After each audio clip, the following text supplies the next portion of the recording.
과거 전쟁이나 식민지 이야기할 때면 빠지지 않는 나라가 있죠. 네, 바로 대영제국입니다. 대영제국은 오죽했으면 세계사에서 이상한 일이 일어났을 때 그 원인으로 대영제국을 뽑으면 대충 맞는 말이다 라는 이야기가 나올 정도로 전 세계에 미치는 영향이 광범위했다고 하죠. 또 한때 해가 지지 않는 나라, 그러니까 그 어떤 시간에 봐도 대영제국이 쉬류족 지배하고 있는 영역 어딘가에는 해가 떠 있을 만큼 대영제국의 전성기는 아무도 못 말리는 정도였습니다. 실제로 이 대영제국은 북아메리카에 식민지를 건설한 것을 시작으로 당시 경쟁자였던 프랑스를 상대로 연전연승을 거두면서 식민지를 늘려간 결과 이들이 지배했던 영토는 전세계 육지 면적의 4분의 1에 달한다고 하는데, 자 그럼 오늘의 1급 비밀, 내가 임마 식민지에서 임마 다 했어! 대영제국은 얼마나 컸을까 편, 지금 바로 시작합니다. 시간을 좀 많이 거슬러 1607년 북아메리카에 지금의 버지니아주가 있는 곳에 제임스타운이라는 영국의 식민지가 건설됩니다. 제임스타운은 영국의 왕 제임스 1세의 이름을 딴 것으로 북아메리카 최초의 영국인 영구 정착지였죠. 이 시점을 기준으로 전세계 식민지를 늘려가면서 대영제국의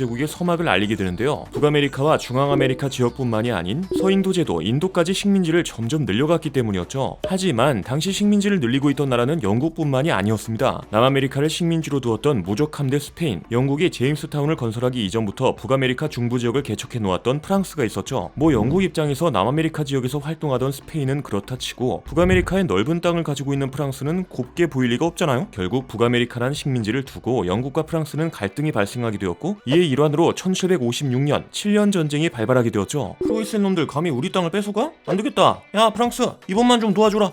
너랑 내가? 우리가 그렇게 친한 사이는 아니잖아. 난 프로이센이랑 더 친한데. 내 편 되면 내가 우리 땅 조금 넘겨줄게. 그리고 프로이센은 영국이랑 동맹한다던데? 뭐라고?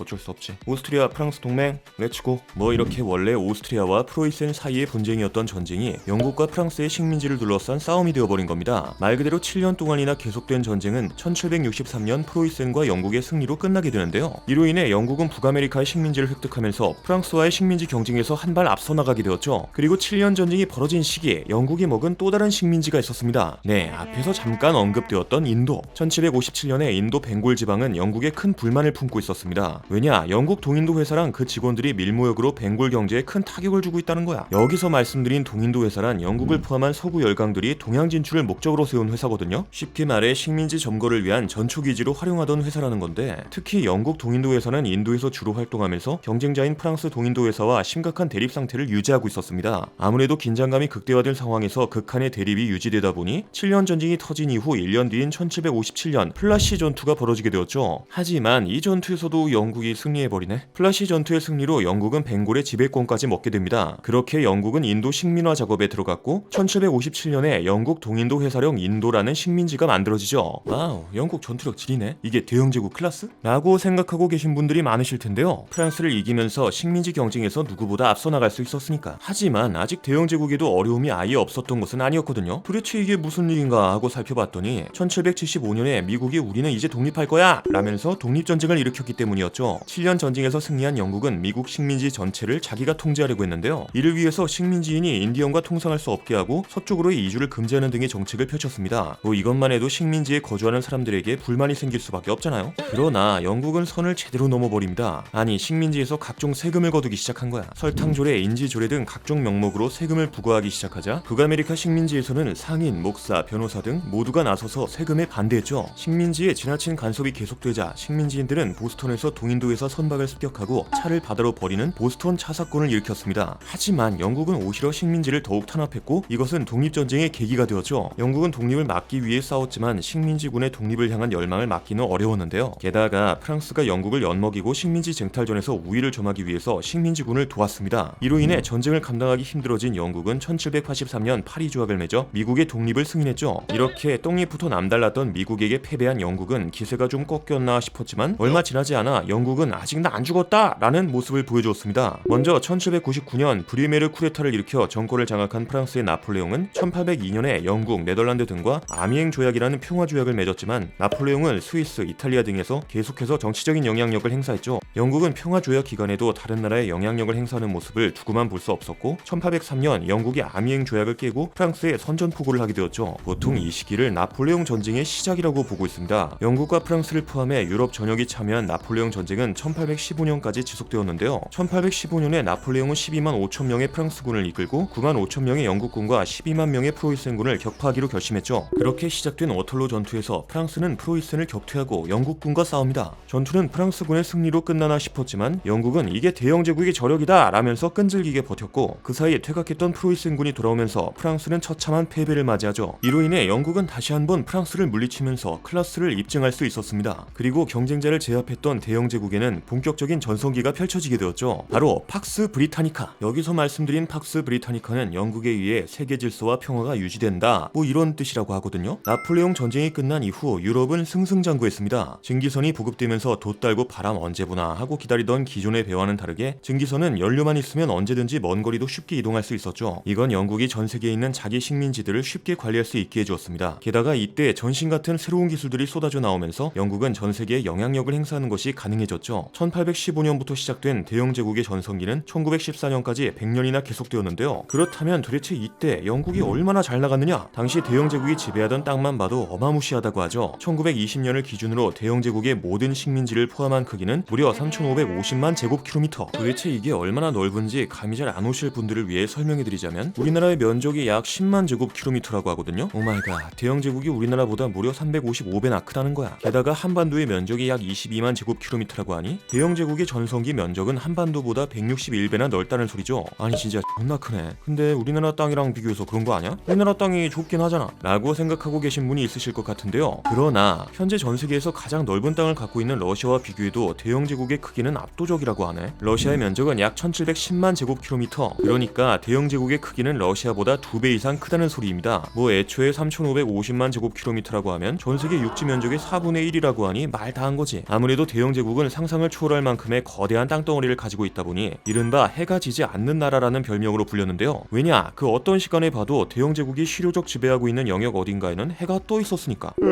육지는 언제 보이는 거야? 빨리 배에서 내려서 맛있는 것 좀 먹고 싶다. 야, 육지다 육지. 근데 왜 대영제국 국기를 달고 있지? 우리 출발했던 곳으로 돌아온 거 아니야? 아이 빡대가리야. 저기도 우리 식민지니까 그렇지. 우리 식민지 없는 곳 찾는 게 더 어려울걸? 쎄.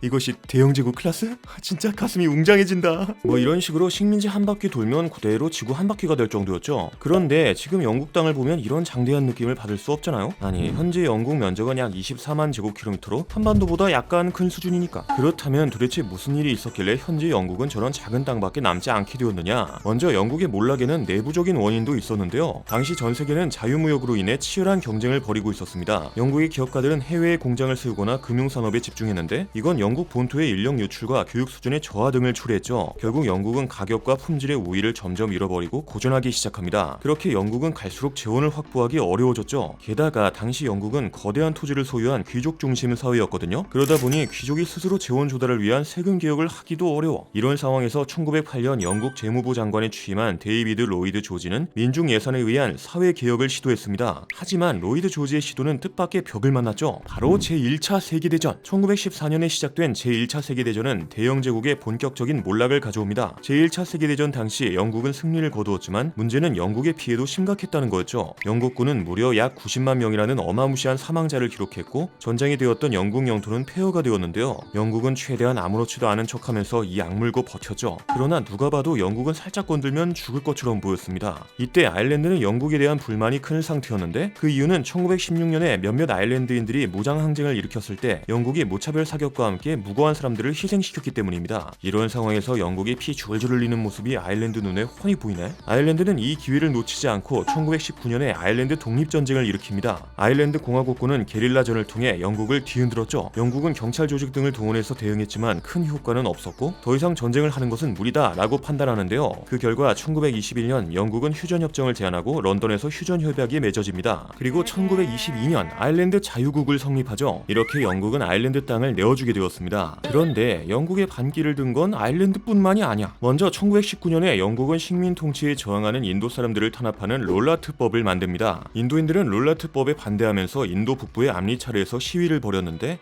영국군들이 시위대에 무차별 사격을 버리네. 결국 4천여 명이 죽고 1,000여 명이 부상을 입었죠. 제대로 빡친 인도인들은 1920년에 대대적인 시위를 시작합니다. 영국은 인도의 독립을 막고는 있었지만 큰 피해를 보는데요. 왜냐? 인도는 영국의 소중한 자금줄이었기 때문이죠. 아니, 제1차 세계대전에 출정한 군인 중에 150만 명이 인도에서 나온 돈으로 동원했을 정도라고 하니까 그러게 평소에 착하게 좀 살지. 다 업보야 업보 라고 생각하고 계신 분이 많으실 텐데요. 이렇게 영국은 식민지를 유지하려고 무리하다가 여기저기에서 일어나는 독립운동에 애를 먹고 있었습니다. 그리고 1939년 제2차 세계대전이 일어나면서 영국은 치명타를 입었죠. 물론 영국은 제2차 세계대전에서 또 승리를 거두긴 해. 문제는 전쟁하려고 돈을 미친듯이 끌었었다는 것이었죠. 1945년을 기준으로 영국의 부채는 33억 6천만 파운드, 하나로 약 5조 4,700억 원. 제2차 세계대전이 일어나기 직전인 1938년 영국의 국민 총소득이 46억 파운드, 하나로 약 7조 5천억 원이라고 하거든요. 이 말인즉 국민 총소득의 약 73%가 싹 다 빚이었다는 거지. 심지어 영국은 전쟁 기간에 11억 2천만 파운드, 하나로 약 1조 8,200억 원 상당의 해외 자산을 매각했죠. 이렇게 영국은 엄청난 피해를 보게 되었고 약해진 국력으로 인해 식민지를 관리하기 어려워졌는데요. 반면 식민지 국가들은 독립을 요구하는 움직임이 더욱 거세져 갔습니다. 그러다 보니 영국은 하나둘씩 식민지의 독립을 인정해 주었죠. 이런 상황에서 영국은 제2차 중동 전쟁을 통해 패권 국가의 지위를 미국에 넘기게 됩니다. 먼저 이집트는 1922년에 영국에서 독립하는데 1936년 영국과 협약을 맺고 수에즈 운하의 운영권을 영국에 주었습니다. 하지만 1956년 이집트는 수에즈 운하의 국유화를 선언하죠. 영국에게 수에즈 운하는 마지막 남은 희망